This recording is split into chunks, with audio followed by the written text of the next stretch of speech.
बिस्मिल्लाहिर्रहमानिर्रहीम। स्टूडेंट्स अस्सलाम वालेकुम। हम पढ़ रहे हैं first year physics in board और हम कर रहे हैं चैप्टर 4 मोशन इन 2 डायमेंशन। इसमें हम कर रहे थे टॉपिक प्रोजेक्टाइल मोशन और प्रोजेक्टाइल मोशन हमने कंप्लीट कर लिया था। अब हम कर रहे थे इसके बुक के न्यूमेरिकल्स।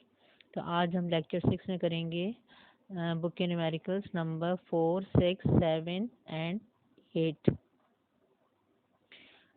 ये देखिए प्रॉब्लम नंबर 4 है। A ball is thrown in horizontal direction. ठीक है, हॉरिजॉन्टल डायरेक्शन इस तरह से बॉल जो है वो थ्रो की जा रही है from a height of 10 metre. ठीक है, अब कोई भी चीज़ है, ठीक है, कोई बिल्डिंग हो सकती है, कोई भी चीज़ हो सकती है। ठीक है, उस हाइट पे से, ठीक है, 10 मीटर हाइट पे से हॉरिजॉन्टली इस तरह से थ्रो की जा रही है बॉल। ठीक है, with velocity 21 metre per second. How far will it hit the ground from its initial position on the ground. ठीक है, हाउ फार यानी कि हमें इसकी रेंज कैलकुलेट करना है कि कहाँ जाके ये ग्राउंड पे स्ट्राइक करेगी एंड विद व्हाट वेलोसिटी, और जब ग्राउंड पे स्ट्राइक करेगी तो just before striking the ground. ठीक है, बिल्कुल इसको स्ट्राइक करने से थोड़ा सा पहले इसकी वेलोसिटी क्या होगी, ठीक है, ये हमें कैलकुलेट करना है। और जहाँ पे आपसे कहा जाएगा वेलोसिटी, तो इसका मतलब है कि आप फिर रिजल्टेंट वेलोसिटी मालूम करते हैं। पहले वेलोसिटी के कंपोनेंट्स मालूम करते हैं वी एक्स और वी वाई, और उसके बाद फिर उसे हम v निकालते हैं रिजल्टेंट वेलोसिटी। तो हमें रेंज कैलकुलेट करनी है और वेलोसिटी कैलकुलेट करनी है। ठीक है, और यहाँ पे हमें हाइट गिवन है और ये हमें वेलोसिटी गिवन है। अब हम देखें डाटा बना रहे हैं। हाइट गिवन है 10 मीटर और ये हमारे पास v नॉट है। ठीक है, और ये हमारे पास v नॉट एक्स भी होता है 21 मीटर पर सेकेंड। तो अब यहाँ पे देखिए, जब भी कोई चीज़ हाइट से फेंकी जाएगी और हॉरिजॉन्टल फेंकी जाएगी, ठीक है, तो वो होगा हमारा प्रोजेक्टाइल मोशन का सेकंड केस। ठीक है, यहाँ पे अगर आप ये देखें इसकी फिगर कि इस तरह से, ठीक है, ये कोई चीज़ है, इसकी हाइट 10 मीटर है, यहाँ से बॉल थ्रो की जा रही है इस तरह से हॉरिजॉन्टली। ठीक है, तो ये जाएगी किस तरह से, अब ये ग्रेविटी की वजह से नीचे भी, ठीक है, डाउनवर्ड भी होगी, नीचे आएगी और आगे भी बढ़ती जाएगी और यहाँ पर ग्राउंड से स्ट्राइक करेगी। तो ये इसका शेप आप देख लें कि ये हमारा प्रोजेक्टाइल का, ठीक है, सेकंड केस है ये। तो हम यहाँ पे प्रोजेक्टाइल के सेकंड केस के फॉर्मूले अप्लाई करेंगे और यहाँ पर सेकंड केस में क्या होता है, हमारे पास वी नॉट वाई जो होता है वो 0 होता है और ये जो वी नॉट होता है, ठीक है, इनिशियल वेलोसिटी, ये वी नॉट एक्स होता है ये। ठीक है, वी नॉट एक्स भी यही होता है, वी नॉट भी यही होता है। और ये पूरा जो टाइम होता है, ठीक है, ये होता है हमारा total time of flight T. इसका फॉर्मूला हमने देख लिया था। और ये हाइट जो होती है इसको हम एच से रिप्रेजेंट करते हैं और ये जो है जहाँ जिस साइड से फेंका गया उससे नीचे बिल्कुल आ जाए सीध में। तो इस पॉइंट से लेके जहाँ पे ये स्ट्राइक कर रहा है, ठीक है, ये पूरा हॉरिजॉन्टल डिस्टेंस होता है रेंज। ठीक है, और इसको हम आर से डिनोट करते हैं। ठीक है, और जो वेलोसिटी मालूम करनी है वो कहाँ होगी, वो इस पॉइंट की just before striking the ground. ठीक है, इस पॉइंट की वेलोसिटी आप मालूम करेंगे और यहाँ पे जब आप देखें इस पॉइंट की वेलोसिटी मालूम करेंगे तो यहाँ के लिए जब हम टाइम लेंगे तो वो टाइम इसका समझ लें पूरा कंप्लीट हो गया, ये होगा टोटल टाइम ऑफ फ्लाइट। ठीक है, वेलोसिटी के लिए जो आप टाइम लेंगे वो क्या होगा, पूरा कंप्लीट टाइम होगा ये। तो अब हम यहाँ पर, ठीक है, अब हम देखते हैं कि हम यहाँ पर कैलकुलेट करने जा रहे हैं रेंज और वेलोसिटी। और ये देखें टाइम ऑफ फ्लाइट हमसे कहा नहीं गया, लेकिन हमें रेंज के लिए इसकी ज़रूरत होगी और वेलोसिटी के लिए भी टाइम ऑफ फ्लाइट। तो टाइम ऑफ फ्लाइट था सेकंड केस में हमारे पास √2h/g। ठीक है, h हमें गिवन है, ठीक है, हम वैल्यू पुट कर रहे हैं h की 10 और g इज़ 9.8। ठीक है, सारे फॉर्मूले में मैंने आपको बताया था कि g की वैल्यू पॉजिटिव लेंगे, कभी भी नेगेटिव नहीं लेंगे आप। ठीक है, इसमें नेगेटिव और पॉजिटिव, ठीक है, कब देखते हैं, उसमें जो इक्वेशन ऑफ मोशन होती है वहाँ पे आप, ठीक है, देखिएगा कि ऊपर जा रहा है या नीचे जा रहा है। बाकी जो सारे फॉर्मूले होते हैं प्रोजेक्टाइल मोशन के या कहीं और, ठीक है, उसमें आप जी की वैल्यू पॉजिटिव ही लेते हैं +9.8।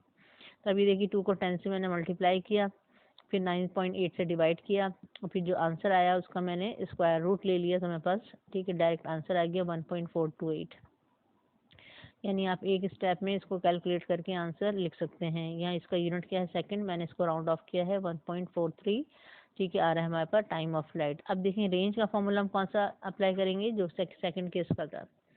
और यहाँ पर जो है ये फॉर्मूला कहाँ पे अप्लाई होता है, जहाँ पर आपका जो पॉइंट ऑफ प्रोजेक्शन और point of landing same level पर नहीं होता। ठीक है, तो उस केस में हम ये फॉर्मूला अप्लाई कर सकते हैं और सेकंड केस में भी यही अप्लाई करते हैं, v naught x into t. तो वी नॉट एक्स क्या था हमारे पास, इनिशियल वेलोसिटी 21, टाइम है हमारे पास पूरा टोटल टाइम, ठीक है 1.43, और यहाँ हमने मल्टीप्लाई किया तो हमारे पास आएगा 30 मीटर, ठीक है। तो ये हमारे पास रेंज आ गई 30 metre.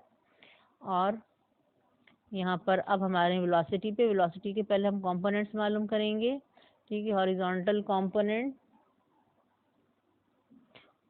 Component of velocity does not change, ठीक है। V x is equal to v naught x is equal to 21 metre per second, ठीक है। ये आपका horizontal component of velocity change नहीं होता, ठीक है। तो ये आपका जो इनिशियल था हॉरिजॉन्टल कंपोनेंट ऑफ वेलोसिटी वही रहेगा 21 मीटर पर सेकेंड, और वर्टिकल कंपोनेंट ऑफ वेलोसिटी जो है, ठीक है, वो आपके पास इसका फॉर्मूला है v y is equal to v naught y minus g t, ठीक है। वी नॉट वाई जो है आपके पास सेकंड केस में 0 होता है, तो ये किस पॉइंट का होता है, इनिशियल पॉइंट का। जी की वैल्यू 9.8 और टाइम हम पूरा लेंगे क्योंकि हमें वेलोसिटी ये जो हम मालूम कर रहे हैं ये बिल्कुल, ठीक है, just before striking the ground है, जहाँ पे टाइम पूरा कंप्लीट हो गया। टाइम है हमारा 1.43, हमने मल्टीप्लाई किया और ये नेगेटिव भी इसके साथ आएगा -14 मीटर पर सेकेंड।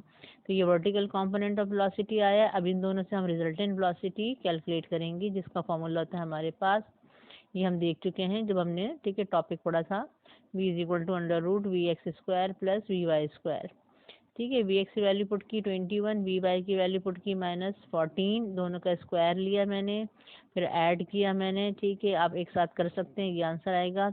उसके बाद इसका स्क्वायर रूट लेंगे तो आपके पास आएगा 25.24, और ये हमारे पास वेलोसिटी आ गई, ठीक है, बॉल की just before striking the ground, ठीक है। इसका यूनिट क्या होगा, मीटर पर सेकेंड। तो ये हमें कैलकुलेट करना था। अब आ जाए प्रॉब्लम नंबर 6 पर, और ये हमारे पास है a diver leaps from a tower with an initial horizontal velocity component of 7 meter per second and upward velocity component of 3 meter per second. Find the component of her position and velocity after 1 second. ठीक है, driver क्या होता है, ठीक है, जो पानी में गोता लगाता है ये, ठीक है, तो उसको हम कहते हैं डाइवर। डाइवर जो है किसी टावर से, ठीक है, समझ लें कि गोता लगा रहा है, ये जंप करके उधर पानी में जाएगा ये, ठीक है। तो वो जब इस तरह से ही जंप करके जा रहा है तो उस वक्त जो है उसकी, देखें ये इसकी डायग्राम देख लें, इस तरह से ये टावर पे से डाइवर जो है इस तरह जंप कर रहा है, यहाँ से इनिशियल पॉइंट ये रहा इसका, ठीक है। तो यहाँ से जंप कर रहा है और फिर यहाँ पर समझ लें जाके कहीं पानी में गिरेगा ये। तो अब ये जब जंप कर रहा है तो ज़्यादा बताइए इसका एक कोई एंगल बन रहा है और इसकी कोई इनिशियल वेलोसिटी होगी, ठीक है, वो वी नॉट होगी, और फिर उस वी नॉट के कंपोनेंट होंगे, एक वी नॉट एक्स होगा इस डायरेक्शन में और एक वी नॉट वाई होगा इस डायरेक्शन में, ठीक है। तो यहाँ पर हमारे पास जो ये दिया हुआ है इन्होंने, ये इनिशियल हॉरिजॉन्टल वेलोसिटी कंपोनेंट यानी कि वी नॉट एक्स दिया हुआ है इन्होंने 7 मीटर पर सेकेंड, और ये वर्टिकल वेलोसिटी कंपोनेंट, ठीक है, ये भी इनिशियल है, ये है आपके पास वी नॉट वाई। तो v naught x v naught y की वैल्यू दी हुई है, हमसे पूछा है कि 1 सेकंड के बाद, ये टाइम दिया हुआ इन्होंने 1 सेकंड, ठीक है, 1 सेकंड के बाद ये जो डाइवर है, ठीक है, ये कहाँ पर होगा, ठीक है, बल्कि हर लिखा हुआ है कहाँ पर होगी, ठीक है, इसकी पोजीशन क्या होगी 1 सेकंड के बाद, और उस पॉइंट पर जहाँ पर 1 सेकंड के बाद, ठीक है, ये होगी, उसकी वेलोसिटी क्या होगी, ठीक है। तो वेलोसिटी एट दैट पॉइंट, ठीक है, और पोजीशन, ठीक है, ऑफ दैट पॉइंट आपको कैलकुलेट करना है। अब यहाँ देखेंगे हमारे पास डाटा है v naught x 7 metre per second और v naught Y 3 metre per second, और यहाँ पे आप डायग्राम अब अगर आप ये देख लें, ठीक है, आगे हमने जब कैलकुलेट कर लिया था तो कैलकुलेट करने के बाद मेरे पास ये पॉइंट आया था जिसको मैंने यहाँ पर, ठीक है, लेबल कर दिया। तो ये पॉइंट है, ठीक है, कि 1 सेकंड के बाद ये यहाँ पर डाइवर होगी ये। अब ये पॉइंट जो है, ठीक है, इसकी पोजीशन आपको मालूम करनी है। तो पोजीशन जब आपको मालूम करनी होती है किसी पॉइंट की, तो उसका मतलब होता है कि आप उसका पॉइंट मालूम करें, यानी उस पॉइंट का एक्स और वाई कोऑर्डिनेट मालूम करें। तो इस तरह से हम, ठीक है, इसको कैलकुलेट करेंगे, एक एक्स कोऑर्डिनेट और वाई कोऑर्डिनेट, ठीक है, ये मालूम करेंगे। और इस पॉइंट की ही, ठीक है, वेलोसिटी की, जब डाइवर यहाँ पर होगी तो उसकी वेलोसिटी क्या होगी, ठीक है, वो हम कैलकुलेट करेंगे। और वेलोसिटी के लिए हमें क्या चाहिए होगा, हमें हॉरिजॉन्टल कंपोनेंट और वर्टिकल कंपोनेंट इस पॉइंट का, और फिर हम इससे रिजल्टेंट वेलोसिटी कैलकुलेट कर लेंगे ये, ठीक है। तो अभी हम पहले कैलकुलेट कर लेते हैं, फिर हम देखते हैं कि हमारी ये जो पोजीशन आ रही है, ठीक है, कि हमें क्या बता रही है। यहाँ पर टाइम हमें गिवन है 1 सेकेंड, और हमें जो पोजीशन है उसका एक्स कोऑर्डिनेट मालूम करना है, वाई कोऑर्डिनेट मालूम करना है, और उस पॉइंट की हमें वेलोसिटी मालूम करनी है, ठीक है, बल्कि इन्होंने फाइंड द कंपोनेंट्स, ठीक है, ऑफ वेलोसिटी, ठीक है, वेलोसिटी के कंपोनेंट्स मालूम करने, हम रिजल्टेंट मालूम नहीं करेंगे, हम उसके कंपोनेंट्स वी और वी मालूम करेंगे, ठीक है। तो यहाँ पर अभी अब देखें कि हम किस तरह से इसको करते हैं। यहाँ पर एक्स कोऑर्डिनेट के लिए अब देखिए हम ये एक्स और वाई कोऑर्डिनेट के लिए कहाँ से फॉर्मूले लेंगे। हमने एक टॉपिक पढ़ा था ट्रेजेक्ट्री ऑफ प्रोजेक्टाइल, तो उसमें हमने शुरू में इक्वेशन बनाई थी। एक हमारे पास आई थी, ठीक है, अगर प्रोजेक्टाइल अपना, ठीक है, किसी भी अपनी मोशन के दौरान जो है किसी पॉइंट पर, किसी पोजीशन पर हो, तो उस पॉइंट का जो एक्स कोऑर्डिनेट है उसको हमने इस तरह से लिखा था, उसकी एक इक्वेशन बनाई थी।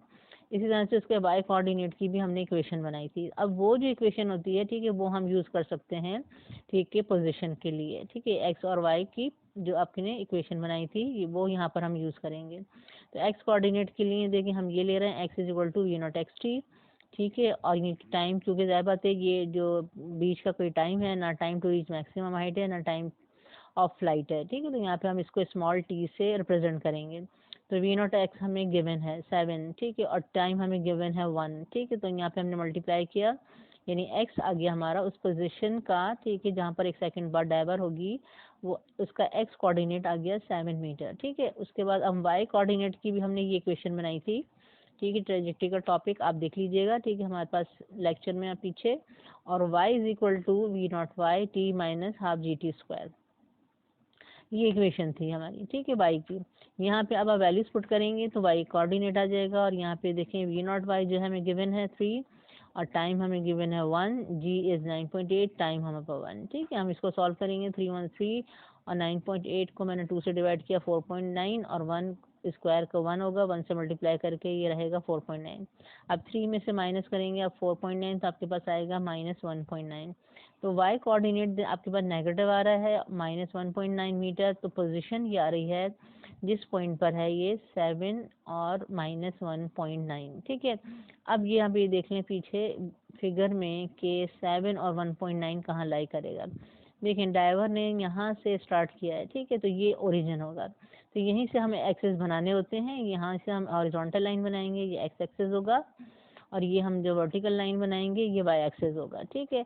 अब एक्स 1 सेकंड के बाद डाइवर यहाँ पे आ गई है, ठीक है, तो इसका अब आप ये खुद देख लें कि ये यहाँ पर ये ओरिजिन से, ठीक है, ये नीचे डाउनवर्ड, और ये एक्स में देखें कि ये क्या है, ये पॉजिटिव में, तो इसकी जो वैल्यू होगी पॉइंट की, ये एक्स कोऑर्डिनेट जो है देखें पॉजिटिव है, ये 7, और वाई कोऑर्डिनेट जो है अब वो किस में आ गया, ठीक है, 0 से नीचे, ठीक है, ओरिजिन से नीचे आ गया, तो ये नेगेटिव होगी, ठीक है, नेगेटिव एक्सिस पे आ गया, तो ये नेगेटिव 1.9 आ रही है, ठीक है, इसलिए, ठीक है, ये नेगेटिव आया है क्योंकि ये, ठीक है, इससे नीचे आ गया, ठीक है, एक्स एक्सिस से नीचे आ गया, तो ये आपके पास पोजीशन है। और अब हम इसकी वेलोसिटी, ठीक है, मालूम करते हैं, वेलोसिटी के कंपोनेंट्स, और यहाँ पे horizontal component of velocity change नहीं होता, तो जो इनिशियल है वही आपका उस पॉइंट पे भी होगा, v naught x is equal to v x is equal to 7 metre per second, ठीक है, ये तो हमने, ठीक है, वहाँ से डाटा में से ले लिया, ठीक है, इसको हमें कैलकुलेट करने की ज़रूरत नहीं है। वर्टिकल कंपोनेंट जो है हम कैलकुलेट करते हैं किस फॉर्मूले से, यही सेम फॉर्मूला हमारा v naught y minus g t, v naught y given है 3 और जी है 9.8 और टाइम है हमारे पास 1, ठीक है, मल्टीप्लाई करेंगे और 3 में से माइनस करेंगे 9.8, तो वी वाई आएगा हमारा -6.8 मीटर पर सेकेंड, ठीक है। तो यहाँ पर हमारे पास हॉरिजॉन्टल और वर्टिकल कंपोनेंट्स ऑफ वेलोसिटी आ गए। अगर यहाँ पे लिखा होता है कि वेलोसिटी कैलकुलेट करें उस पॉइंट की, तो फिर हमें क्या करना पड़ता, वी एक्स और वी वाई से हम रिजल्टेंट वेलोसिटी मालूम करते, v is equal to under root v x square plus v y square. अब देखिए नेक्स्ट है हमारे पास प्रॉब्लम नंबर 7, ठीक है, इसमें देखें क्या है, a boy standing 10 metre from a building can just barely reach the roof 12 meter above him when he throws a ball at the optimum angle with respect to the ground. Find the initial velocity components of the ball. ठीक है, अब इस diagram को पहले इसको समझ लें कि ये क्या कह रहे हैं कि बॉय जो है एक बिल्डिंग से 10 मीटर दूर खड़ा है, और एक बिल्डिंग जो है उसकी हाइट जो है वो 12 मीटर है ये, और बॉल फेंक रहा है, बॉय जो है वो बॉल थ्रो कर रहा है, ठीक है, और ज़ाहिर बात है कि अगर वो नीचे खड़ा है और वो चाहता है कि वो बिल्डिंग की रूफ पर, छत पर जो है बॉल फेंके, तो उसको एक एंगल से बॉल फेंकनी होगी, ठीक है। अब कैलकुलेट क्या करना है कि ज़ाहिर बात है वो नीचे से जब किसी एंगल से फेंक रहा है तो उसकी जो वेलोसिटी, ठीक है, एक होगी वो एक एंगल से होगी वी नॉट, और उस वी नॉट के कंपोनेंट्स होंगे वी नॉट एक्स और वी नॉट वाई। तो उस इनिशियल वेलोसिटी के कंपोनेंट्स आपको कैलकुलेट करने हैं, वी नॉट एक्स और वी नॉट वाई मालूम करना है। Find the initial velocity components of the ball, यानी वी नॉट एक्स और वी नॉट वाई। अब यहाँ पे देखें कि क्या इसकी हमारे पास डायग्राम बन रही है, और फिर हम देखते हैं कि बॉय यहाँ पे खड़ा हुआ है और ये बिल्डिंग है ये, और बिल्डिंग की हाइट है 12 मीटर, ठीक है, ये समझ लें बिल्डिंग की रूफ है ये, और ये जो है बिल्डिंग से, ठीक है, बिल्डिंग से कितना दूर खड़ा हुआ है बॉय, ठीक है, ये है 10 मीटर ये, ठीक है, ये हमारे पास 10 मीटर है, और ये बॉल इस तरह से यहाँ थ्रो कर रही है, ठीक है, बॉल यहाँ से एक एंगल से थ्रो की, और उस एंगल से थ्रो की कि ठीक है ना तो ये नीचे जाके बिल्डिंग से टकराएगी, और ना इस तरह से होगा कि ऊपर से, ठीक है, ऊपर से पास होती हुई चली जाए, बल्कि बिल्कुल ऐसा एंगल है, समझ लें कि ये बिल्कुल टॉप पे यानी छत पे ही जाएगी ये, ठीक है, इस तरह से इसने थ्रो किया है। अब ज़्यादा जिस वेलोसिटी से थ्रो किया वो वी नॉट एक्स है, और एक एंगल से थ्रो किया वो थीटा है, और इस वी नॉट के कंपोनेंट्स हैं, ठीक है, वी नॉट एक्स और वी नॉट वाई, और बॉल यहाँ पर छत पे पहुँच गई। तो अब ये देखिए कि वैसे तो ये प्रोजेक्टाइल जो है, जो बॉल इज प्रोजेक्टाइल, ठीक है, ये थ्रो की गई है एंगल से, और एक इसकी इनिशियल वेलोसिटी वी नॉट है ये, ठीक है। तो अगर सिर्फ हम ये चीज़ यहाँ पे देखें तो हमें लगता है कि जैसे जैसे ही फर्स्ट केस है ये, क्योंकि फर्स्ट केस में हमने देखा था कि जो प्रोजेक्टाइल है वो एक एंगल से थ्रो किया जाता है, और इसकी एक इनिशियल वेलोसिटी वी नॉट होती है, ठीक है, उसका एक एंगल होता है ये। अब यहाँ पर ये जो है आपका फर्स्ट केस नहीं है, क्योंकि अगर आप अब इसका शेप देखें, ठीक है, इसका शेप देखें तो ये आपका सेकंड केस का शेप है ये, ठीक है, ये कंप्लीट पूरा इस तरह से, ठीक है, पैराबोला नहीं बन रही है, ठीक है, पूरा पैराबोला नहीं है, तो ये हम इसको लेंगे सेकंड केस में, और यहाँ पर फॉर्मूला किसका अप्लाई करेंगे, ठीक है, सेकंड केस के हम फॉर्मूले अप्लाई करेंगे, हम फर्स्ट केस के नहीं अप्लाई कर सकते ये। तो अब ये जो हाइट होगी, ठीक है, ये h होगी, ठीक है, 12 metre height of the building, और ये जहाँ पे जितना दूर ये खड़ा है, ठीक है, ये बिल्डिंग से 10 मीटर ये रेंज होगी, ठीक है, और ये होगी हमारे पास r, ठीक है, तो ये r जो है हमारे पास, ठीक है, 10 मीटर है, h 12 मीटर है, और यहाँ बॉल का यहाँ से यहाँ तक जाने का जो टाइम होगा ये होगा हमारा टाइम ऑफ फ्लाइट, यानी कि हमारे पास कैपिटल T, ठीक। तो अब हम पहले टाइम ऑफ फ्लाइट कैलकुलेट करेंगे, ठीक है, हाइट से, ठीक है, उसके बाद हम वी नॉट एक्स और वी नॉट वाई हम कैलकुलेट करेंगे, ठीक है। अब ये देखिए कि सेकंड केस में असल में क्या होता था, ठीक है, ये नीचे से ऊपर जा रही शेप की वजह से हम देखें, हम कह रहे हैं कि सेकंड केस है ये, और सेकंड केस के फॉर्मूले अप्लाई करेंगे, लेकिन सेकंड केस में देखें क्या होता था कि बॉल जो थी आप इस तरह से हाइट से फेंकते थे और हॉरिजॉन्टली फेंकते थे, ठीक है। तो अब यहाँ पर जब आप बॉल इस तरह से हाइट से फेंकते थे और हॉरिजॉन्टली, तो क्या होता था, इस पॉइंट पर वेलोसिटी क्या होती थी, इस पॉइंट पर हम कहते थे कि वी नॉट जो है वो वी नॉट एक्स के इक्वल है, और वी नॉट वाई क्या है, ज़ीरो है ये, ठीक है। प्रोजेक्टाइल मोशन के सेकंड केस में जो टॉप पॉइंट, ठीक है, जहाँ से बॉल या प्रोजेक्टाइल फेंका जाता था, उस पॉइंट का वी नॉट वाई क्या होता था, ज़ीरो होता था, ठीक है। अब यहाँ पे बॉल जो है क्या है, नीचे से फेंकी जा रही है, तो नीचे से फेंकी जा रही है, तो यहाँ पे वी नॉट वाई ज़ीरो नहीं होगा, वी नॉट एक्स भी ज़ीरो नहीं होगा, लेकिन जब बॉल यहाँ पे जाएगी तो यहाँ पे क्योंकि, ठीक है, वी नॉट वाई ज़ीरो होता था, इसलिए यहाँ पर इस पॉइंट का vertical component of velocity zero होगा, लेकिन हम उसको वी नॉट वाई नहीं कहेंगे, हम क्या कहेंगे, उसको वी वाई कहेंगे, ठीक है, क्योंकि मोशन जो है अब ऊपर से नीचे नहीं है, ठीक है, मोशन ये अब नीचे से ऊपर, ठीक है। तो अब ये इनिशियल वेलोसिटी है, ठीक है, यहाँ की इनिशियल वेलोसिटी नहीं है, तो यहाँ की वेलोसिटी जो है वो, ठीक है, आप उसके कंपोनेंट्स क्या लेंगे, वी एक्स वी वाई, और वी वाई जो है इस पॉइंट का हमारे पास ज़ीरो होगा, यानी कि जो आपका बिल्डिंग का टॉप है या रूफ है ये। तो यहाँ पर अब ये देखिए हम क्या हमारे पास डाटा बन रहा है, डाटा हमारे पास बन रहा है, रेंज इज 10 मीटर, हाइट है 12 metre, v naught x calculate करना है, वी नॉट वाई हमें कैलकुलेट करना है, और यहाँ पर अब ये देखिए कि हम सबसे पहले कैलकुलेट करेंगे, सेकंड केस में हम कैलकुलेट करते हैं सबसे पहले टाइम ऑफ फ्लाइट, ठीक है, उसके बाद हम जाते हैं रेंज पर, ठीक है। तो टाइम हमारे पास है √2h/g, h हमें गिवन है 12, मैंने 2 को 12 से मल्टीप्लाई किया, 9.8 से डिवाइड किया, फिर मैंने स्क्वायर रूट लिया, तो ये आंसर आया मेरे पास 1.565 सेकेंड, ठीक है, ये टाइम ऑफ फ्लाइट आया। अब हम रेंज का फॉर्मूला यूज़ करेंगे किसके लिए, वी नॉट एक्स के लिए, ठीक है, रेंज होता है हमारे पास वी नॉट एक्स टी, ठीक है। और यहाँ पर वी नॉट एक्स बन जाएगा हमारे पास आर डिवाइडेड बाय टी, ठीक है। टी यहाँ पे आएगा, cross multiplication, v naught x equal to r divided by t, r is 10 और टाइम हमारे पास ये 1.565 डिवाइड करेंगे, हमारे पास आएगा 6.3897। मैंने 897 को राउंड ऑफ करके 9 लिया। तो ये आया इसका हॉरिजॉन्टल इनिशियल, ठीक है, component of velocity 6.39 metre per second, ठीक है। अब वर्टिकल कंपोनेंट के लिए, ठीक है, आप वही फॉर्मूला यूज करेंगे, v y is equal to v naught y minus g t. लेकिन अब क्या है, वी नॉट वाई कैलकुलेट करना है और वी वाई, ठीक है, जो कि टॉप पे हमारा होता है, जो वेलोसिटी होती है, ठीक है, वो होगी हमारे पास 0, ठीक है, वी बाई 0। जी 9.8 है, टाइम क्योंकि ज़्यादा से पूरा टॉप पे पहुंच गया, टाइम पूरा कंप्लीट हो गया 1.565। हम इसको मल्टीप्लाई कर देंगे, ठीक है, ये नेगेटिव में आएगा 15.337, ये माइनस के साथ है और यहाँ पे जाके पॉजिटिव हो जाएगा। तो वी नॉट बाय देखें पॉजिटिव आ रहा है 15.337, ठीक है। और पॉजिटिव कब आता है, जब आपकी, ठीक है, अपवर्ड मोशन होती है और प्रोजेक्टाइल नीचे से ऊपर जा रहा है, और vertical component of velocity positive जब आता है, ठीक है, जब उसकी डायरेक्शन अपवर्ड होती है। तो यहाँ पे हमारे पास अपवर्ड डायरेक्शन है और, ठीक है, अपवर्ड मोशन में, ठीक है, हम ये कैलकुलेट कर रहे हैं 15.337 मीटर पर सेकेंड। अब ये जो प्रॉब्लम है, ठीक है, कभी कभी इसमें आपके जो पास्ट पेपर्स होते हैं उसमें कभी इसमें वेलोसिटी के साथ एंगल भी पूछा जाता है कि ये जो बॉल है, ठीक है, इसको किस एंगल से थ्रो किया गया है, ठीक है। ज़्यादातर एक खास एंगल है, ठीक है, अगर आप इसे कम करेंगे तो भी रूफ पे नहीं जाएगी, और अगर आप इससे ज़्यादा एंगल करेंगे तब भी वो रूफ पे नहीं जाएगी, बल्कि उसको रूफ से ऊपर जाएगी और क्रॉस करती हुई, ठीक है, कहीं और चली जाएगी। तो वो एंगल, ठीक है, अब आपको कैसे कैलकुलेट करना होगा, वो आप इनके कंपोनेंट से कैलकुलेट कर सकते हैं, v naught y divided by v naught x.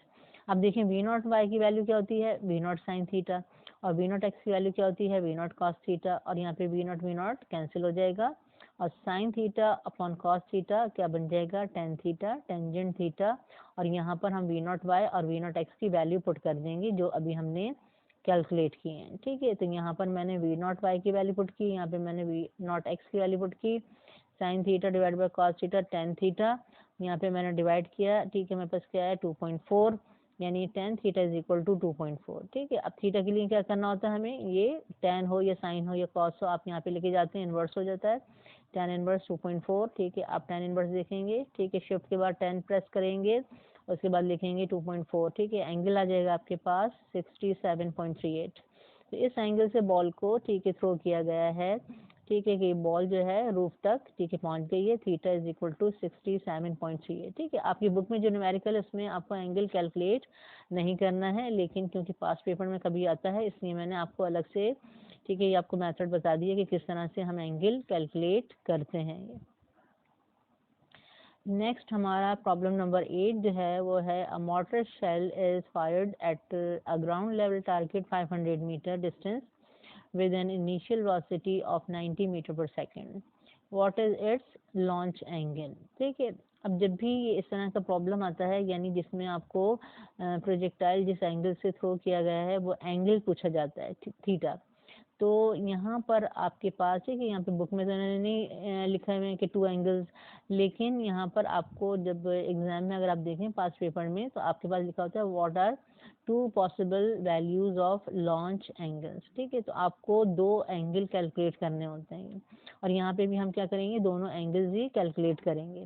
तो एक शेल है, ठीक है, एक समझ लें कि जो है वो गोला है जो कि तोप से फेंका जा रहा है, और वो कहाँ जाके गिर रहा है, ठीक है, 500 मीटर डिस्टेंस पे जाके गिर रहा है, यानी ये इसकी रेंज है ये, ठीक है। ये जो ग्राउंड लेवल टारगेट का मतलब है कि ये हाइट नहीं है बल्कि ये हॉरिजॉन्टल डिस्टेंस है, यानी रेंज है 500 मीटर डिस्टेंस, ठीक है। और इस किस इनिशियल वेलोसिटी से इसको थ्रो किया गया है, शेल को 90 मीटर पर सेकेंड, ये इसकी इनिशियल वेलोसिटी है वी नॉट, और आपको यहाँ पर थीटा कैलकुलेट करने हैं, और दोनों कैलकुलेट करना है, तो थीटा यानी थीटा डैश। हमें ये पता है, ठीक है, ये रेंज है देखें 500 मीटर और ये इनिशियल वेलोसिटी है 90 मीटर पर सेकेंड। हमें पता है कि एक रेंज जो है वो 2 एंगल पर आती है, ठीक है। ये हमने रेंज के टॉपिक में पढ़ा था कि जो कोई भी रेंज हो, कम हो या ज़्यादा हो, छोटा या बड़ी, लेकिन वो दो एंगल पर हमें वो रेंज मिलती है, तो वो दोनों एंगल क्या होते हैं, कॉम्प्लीमेंट्री एंगल। अगर हम एक एंगल ठीक है मालूम कर लेते हैं तो दूसरा एंगल हम कैसे मालूम करते हैं, 90 में से उसको माइनस करके, यानी 90 माइनस थीटा से आपको सेकंड एंगल मालूम हो जाता है ये।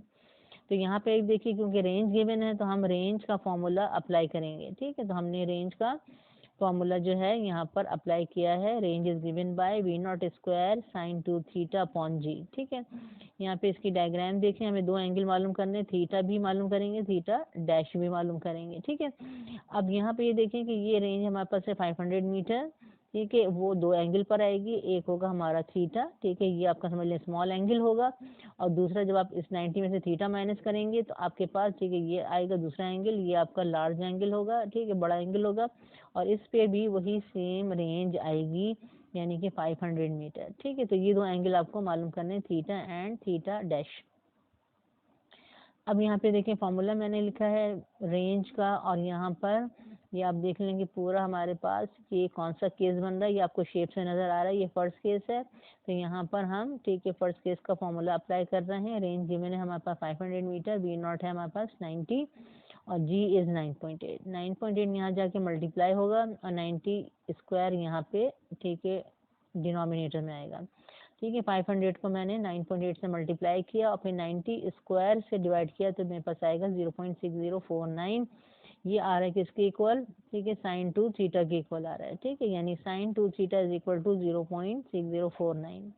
ठीक है, जब भी आप एंगल मालूम करेंगे कहीं पर भी, तो आप कम से कम पॉइंट के बाद 4 या 5 डिजिट्स लिखें, तब आपके पास एंगल की वैल्यू जो है करेक्ट आएगी। ठीक है, अगर आप कम लिखेंगे, ठीक है 2 या 3 डिजिट्स लिखेंगे, तो एंगल जो है आपका पास रॉन्ग आएगा। ठीक है, तो आपके पास जब भी स्मॉल वैल्यू होती है, ये मैंने आपको न्यूमेरिकल्स में बताया है, तो आप पॉइंट के बाद ज़्यादा डिजिट्स लिखते हैं ताकि वो एक्यूरेट आपके पास आंसर हो।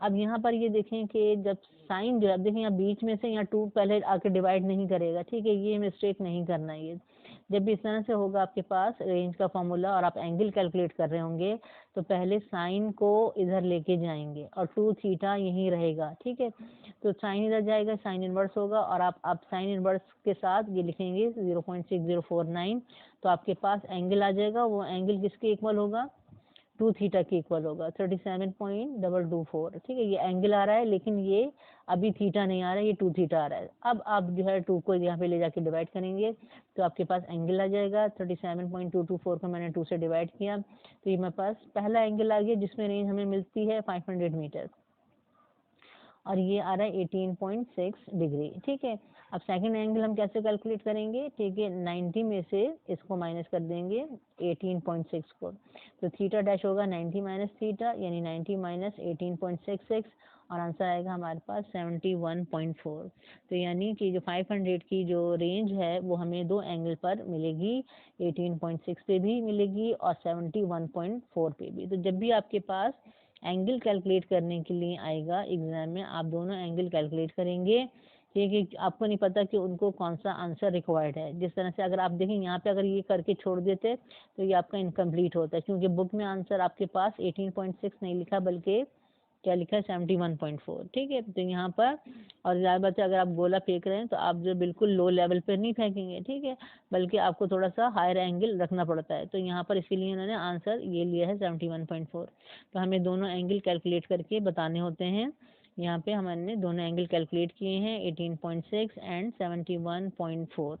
तो ये हमने कंप्लीट कर लिए हैं। ठीक है, प्रॉब्लम नंबर 8। अब जो रिमेनिंग हमारे पास प्रोजेक्टाइल मोशन के न्यूमेरिकल्स हैं उनको हम इंशाल्लाह नेक्स्ट लेक्चर में करेंगे।